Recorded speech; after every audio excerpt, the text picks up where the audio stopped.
I pledge allegiance to the flag of the United States of America. Debuting on January 18th on History, 6 is in many ways a sequel of sorts to 2012's SEAL Team 6, The Raid on Osama bin Laden, which played on the National Geographic Channel and later Netflix. But while that Harvey Weinstein and Bob Weinstein EP'd movie dealt with the mission for the 9/11 mastermind, this 8-part series that the Weinsteins plus TWC's David Glasser and others executive produced is more about the men of the elite special operations unit who carry out such missions. And more compellingly, at least from what I've seen, their stateside lives and the families behind the action.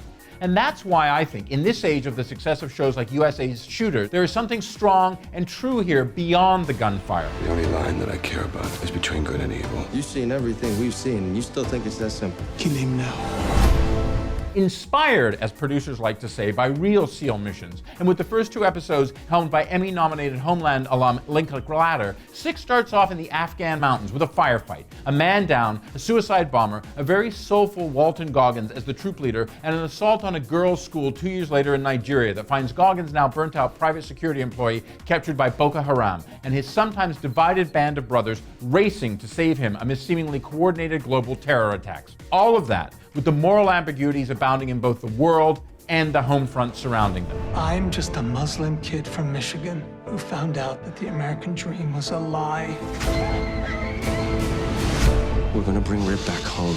Yes, there are lines like, "We're gonna fix this because that's what we do," that you've heard a million times before in such depictions. And well, I gotta tell you, you're just gonna have to handle that here in 6. However, unlike the almost all action-heavy and no nuance 18th century set Great White North Frontier, whose 6 episodes debut on Netflix on January 20th, led by Game of Thrones alum and Aquaman himself, Jason Momoa, when 6 is set in the unit's home base of Virginia Beach, then something much more layered emerges. Specifically, the performances of Brianna Davis as the motherhood-desiring wife of Barry Sloane's torn-up Bear Graves, and My Name is Earl alum Nadine Velazquez as the frustrated spouse of Buda Ortez, played by Narcos alum Juan Pablo Raba, a woman who wants her man out of the service for his own safety and their family's financial security. Because for all the action, blood, and bravery in 6, it is those battles that show something new in this William Broyles and David Broyles created series, and is as courageous as America's top warriors are, and they so are in real life, let us have no doubt.